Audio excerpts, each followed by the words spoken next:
I news के साथ मैं हूं जवेरिया। तमाम नाज़रीन को मेरी तरफ से हैप्पी न्यू ईयर और ये उम्मीद करती हूँ कि आने वाला साल आपके लिए खुशियों मसरत का बाइस हो। नाज़रीन, अब हम अपने प्रोग्राम का बाकायदा आगाज़ करते हैं। दिन भर की अहम खबरों पर डिस्कशन के लिए मेरे साथ मौजूद हैं सीनियर सहाफ़ी सरदार अमीन खान जतोई। अस्सलाम वालेकुम। जी वालेकुम सलाम। बिजली गैस की कीमतों में इजाफे के बाद एक और इजाफा आटे की कीमत में, इसके बारे में आप क्या कहेंगे? देखें, बिस्मिल्लाहिर्रहमानिर्रहीम, सबसे बड़ी बात यह है कि नया साल का आगाज़ ही ऐसे कर दिया है। महंगाई का जो जिन है ना, ये बिल्कुल काबू में नहीं आ रहा और इस हुकूमत को समझ भी नहीं आ रही कि इस महंगाई को कंट्रोल कैसे किया जाए। रोज़ इजलास पे इजलास है कबीना के, और मैं कहता हूँ कि पता नहीं कौन कौन सी टास्क फोर्स इन्होंने बना छोड़ी हैं, लेकिन अभी तक कोई किसी किस्म का कोई अमल दरामद नज़र नहीं आ रहा। हर जगह पे आप कहीं पे भी चले जाएं, आपको महंगाई जो है उसके अलावा कुछ। अब देखिए, आटा जो एक बेसिक बुनियादी ज़रूरत है ना, जब वो ही इतना महंगा हो जाएगा। आज उन्होंने 20 किलो आटे का थैला 1100 रुपये कर दिया। आप बताएं कि जो गरीब आदमी है वो कैसे सर्वाइव करेगा, किस तरह अपने बच्चों का पेट पालेगा। जब आप रोटी इतनी महंगी कर देंगे तो कैसे मुमकिन है कि ये सारा कुछ हो।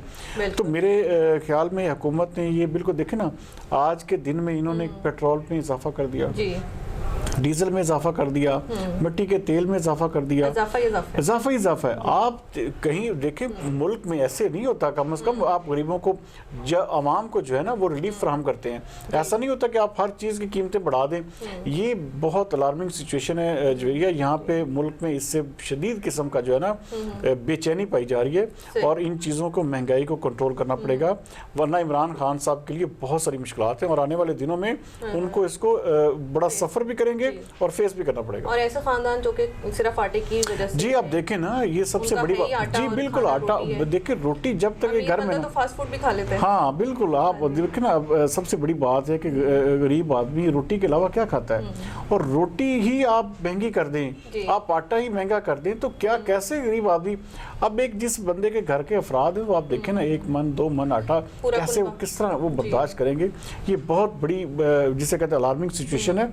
इसको जल्द से जल्द जो है ना, इसको काबू पाना चाहिए, वरना बहुत ज़्यादा जो है इससे और क्या। देखिए ना, सबसे बड़ी बात यह है कि गरीब आदमी, किसी को मजदूरी भी नहीं मिलती, अब काम भी कोई नहीं है, सर्दी इतनी ज़्यादा है, आपको पता है कि बहुत सारे ऐसे मामला है जो हो ही नहीं रहे। तो इस चीज़ को जो है ना कंट्रोल करना होगा। जी, इजाफे की बात करें तो एक और इजाफा ले लेते हैं बिजली के बारे में। हाँ जी, देखें, देखें, आज बिजली नेपरा ने जो है 1 रुपया 56 पैसे बिजली की फी यूनिट कीमत में इजाफा कर दिया है। अच्छा, उधर कराची जो के इलेक्ट्रिक है, उसने 4 रुपये कुछ पैसे इजाफा किया है।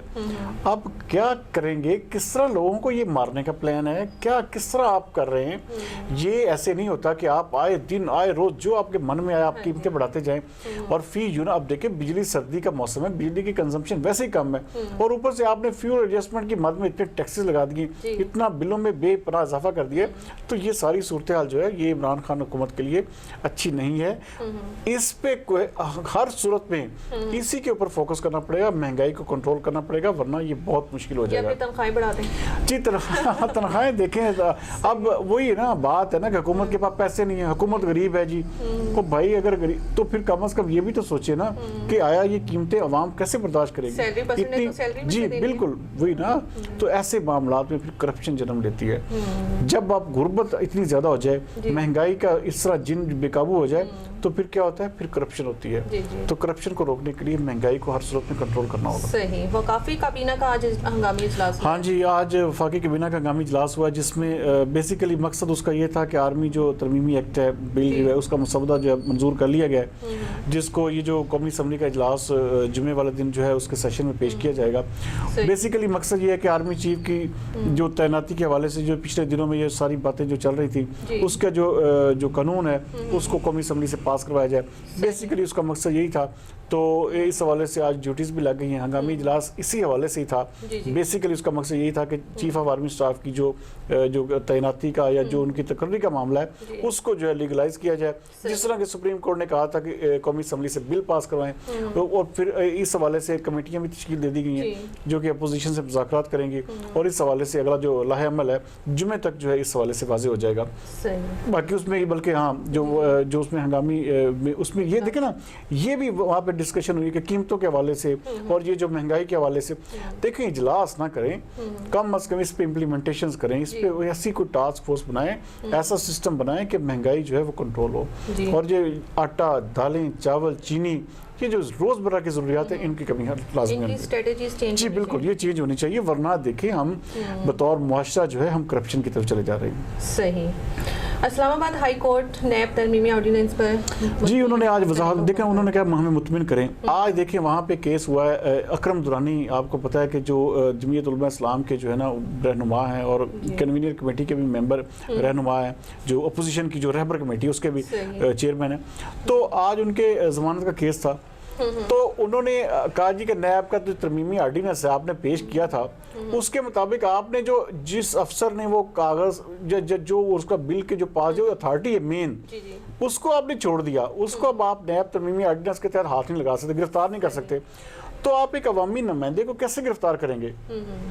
हमें इस चीज़ की बाकायदा सुप्रीम हाई कोर्ट के जो चीफ जस्टिस थे अतर मिल्ला, उन्होंने कहा हमें इस चीज़ के बारे में समझाएं कि आप एक अफसर को गिरफ्तार नहीं करेंगे जिसने वो बिल पास किए हैं, जिसने वो सारा, जिसके हाथों से वो केस निकला है, तो आप अवामी नुमाइंदे को कैसे गिरफ्तार कर सकते हैं? कैसे उसकी जमानत के ऊपर आप कह रहे हैं कि जी इनको जमानत ना दी जाए, हमें गिरफ्तार करने लगे? तो इस हवाले से आज हाई कोर्ट ने स्पेशली ऑर्डर जारी किया है कि नैब जो तरमीमी ऑर्डिनेंस है इसके हवाले से हमें मुतमिन किया जाए कि ये क्या चीज़ है, किस तरह आप कर रहे हैं, किस तरह इम्प्लीमेंटेशन कर रहे हैं। भाई अफसर को छोड़ देंगे जिस मजाज अथॉरिटी ने वो सारा केस अप्रूव किया है, और जो एक अवामी नुमाइंदा है जिसने वो काम करवाया है, उससे आप पकड़ लेंगे, तो ये नामुमकिन सी चीज़ है। इमरान खान साहब के इस हवाले से भी सोचना चाहिए कि अपने जो ब्यूरोक्रेट्स हैं या अपने जो दोस्तों को नवाज़शात का सिलसिला जो है बंद होना चाहिए।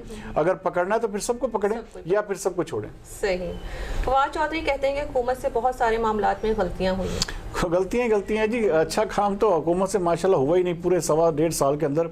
आप कहीं भी ले लें, किसी जगह पे भी चली जाएं, तो हुकूमत ने माशाल्लाह से अपने, जिसे कहते हैं, इसे अपोजिशन की भी जरूरत नहीं थी, अपोजिशन भी अपने खुद ही थे और इन्होंने सारे मामला खुद ही ख़राब किए। तो वो बात उनकी ठीक है कि हमसे बहुत सारी गलतियाँ हुई हैं, अल्लाह करे ये गलतियाँ। देखा आज उन्होंने सेनेट में ये आज बेसिकली तकरीर की, सेनेट में उनका कहना था कि हमें और अपोजिशन को मिल, देखिए अब एहसास हो रहा है कि जी अब, हाँ जी, अब बिल हमने पास करवाने हमने, देखिए लेजिस्लेशन ही नहीं होगी जवेरिया, तो कैसे मुल्क में कानून साजी की असल चीज़ कानून साजी होती है।